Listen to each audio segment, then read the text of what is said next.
brothers and sisters, taking his axe to the continent and felling it with barbaric yaw.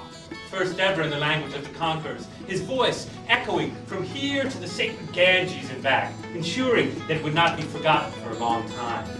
Walt Whitman knew that he didn't have to justify himself, that all he had to do was open a door for the poets to come, and then wheel and hurry back into the labyrinthian scholarship of the future if we could sing freely, to burn through layers of denial and conventions, to let our words dig tunnels toward the light, or warble darkly between the stars. I'm sinking in sun coming down in layers. I am wet with revolvers coming down like ants swimming in my taking. There has to be a better way to say this. This is exactly what I want to tell you. I am the shooter that rolled 7-Elevens and dealt with snake eyes when they came.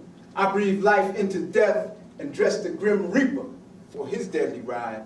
I want to pluck a single note from vast oceans of no sound, set it before you, then send it back to silence, because it will be part of my poem, and I can.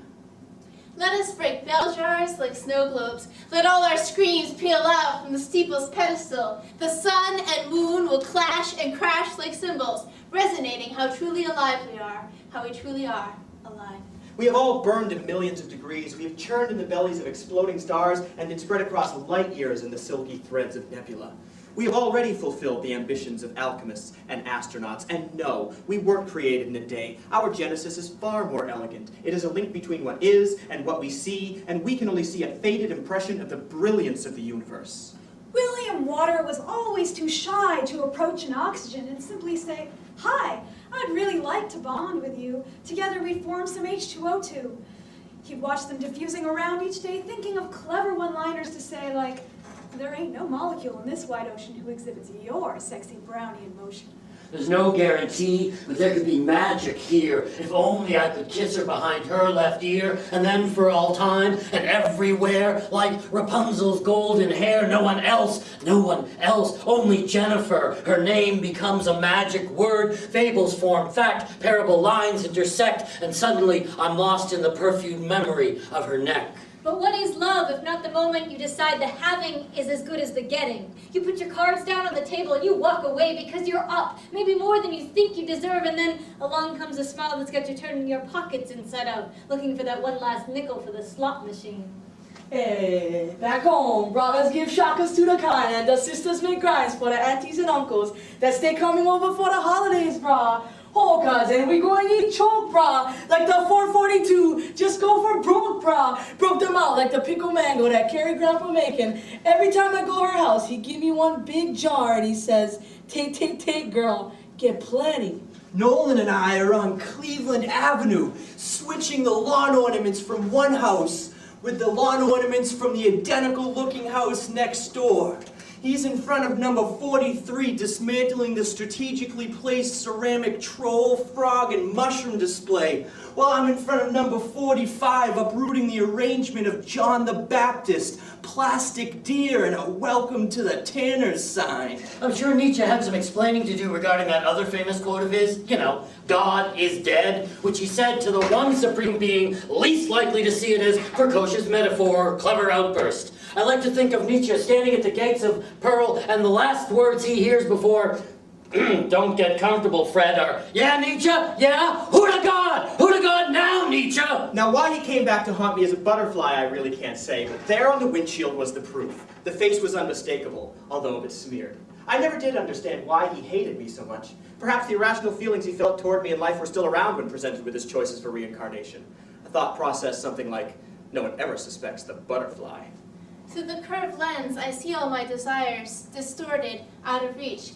Painting on glass must be done from the inside and backwards. I must start with the surface, what they see, and add the layers that they won't. I am magnified under glass. You see right through me, a tiny specimen that cannot stand us outer self. Through the looking glass, you hold up a mirror and reach your hand through to pull me closer to you. Girls don't play hockey! It's the Bridge Street gang in my ears as my daughter takes to the ice in a rink in Vermont. When I was a kid, put your pads on and come dressed and ready to play sounded like a girl's game to me. This was Bruin's country. You could learn to fly like Bobby Orr. Cruise the slot like Phil Esposito where everything you touch scored. Bang away on the boards like Pie McKenzie, taking on guys 2 and 3 times your size. Wear fake scars on your mask like Jerry Cheevers, not real ones, inside. You made me gay. You made me gay. You made me gay on the day I was born. You made me gay as soon as your vagina was torn and stretched, pushing hard to get rid of this queer thing from your flesh. Legs wide open, smelling of blood, pushing through sweat to hear the thud of your baby girl.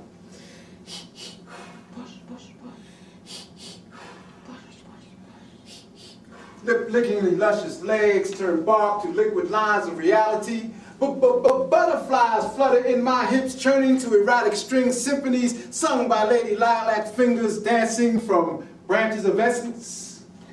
It was long after that summer evening, next winter, when Frank was leading one of his pricey birding trips to Costa Rica, that he saw among the quetzals and the violet saber wings the simple green of a female ruby throat.